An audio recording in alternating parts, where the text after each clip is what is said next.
Uau! Come on, amigos, man!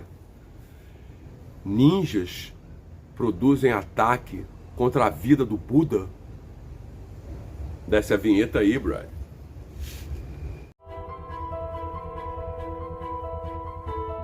Hello, Budismo Pop, Rides and Strikes Again. Estamos aqui no terraço, ok? Então qualquer ruído, borboletas gigantes voadoras, dinossauros gritando, você sabe, é do jogo. A gente estava falando sobre as questões que envolveram as relações do Buda original, Nichiren Daishonin, com provavelmente aquilo que as pessoas achavam que era uma questão com o governo japonês, o Shogun. Uau! O Shogun nada mais é do que uma ditadura de um governo militar de samurais, tá?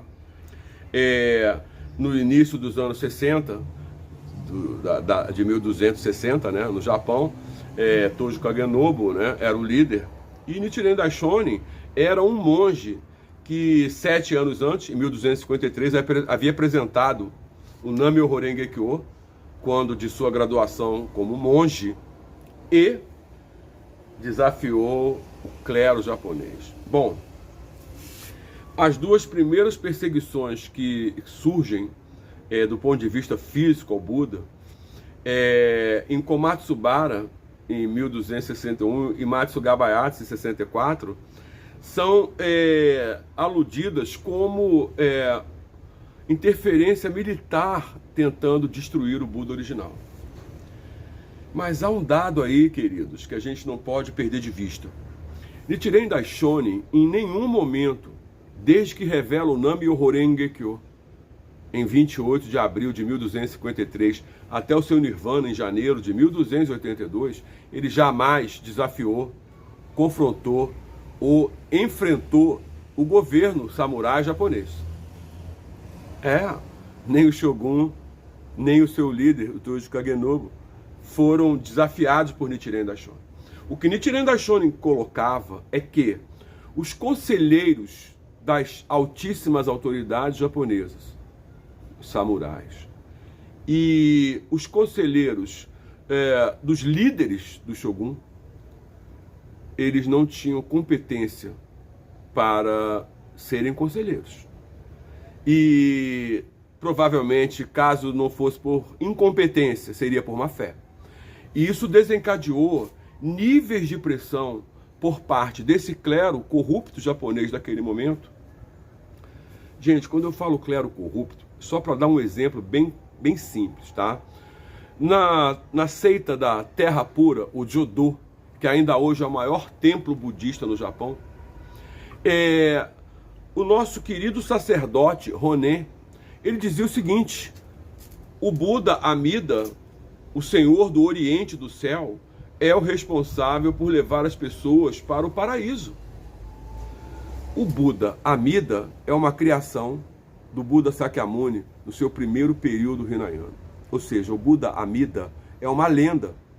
E o Ronen apresentava o Buda Amida como o todo-poderoso do universo. E o Sakyamuni era colocado no altar como um assistente do Buda Amida. Buda Amida, gente, é uma lenda. Como você vai colocar o inventor da lenda abaixo dela no altar? Nichiren Daishonin percebeu isso e muito mais. Que havia problemas de toda a ordem por conta da má interpretação dos sutras. E a sua vida, desde então, passou a correr perigo. Em ambas as perseguições, ele foi atacado não por forças do governo, mas por profissionais militares contratados para fazer um serviço, tá? Numa dessas oportunidades, ele teve o braço quebrado e um corte profundo no couro cabeludo. Obviamente, num embate desse tipo, pessoas morrem. Por outro lado, o que acontece? Nichiren Daishonin não só sobreviveu a esses 2 episódios, como vai sobreviver a outros, Tatsunokuchi, 1271, e a toda poderosa frota mongol, em 1278. A gente vai tratando disso para ver como é que isso vai se desenvolvendo à medida em que tudo estava na mão de um único homem. E hoje, a gente que segue o budismo de Nichiren Daishonin, da BSGI, não falamos pela BSGI, nem representamos, a gente tem em mente o seguinte: um único indivíduo, quando levanta-se só, é capaz de levar consigo seu bairro, sua cidade, seu estado, seu país, o mundo e todo o universo. Com base nisso, a gente compreende aquilo que o nosso mestre Nichiren Daishonin propunha. Entre a sua mente que pensa e as suas mãos que fazem, o seu coração é o mediador, porque o budismo é a filosofia do caminho médio.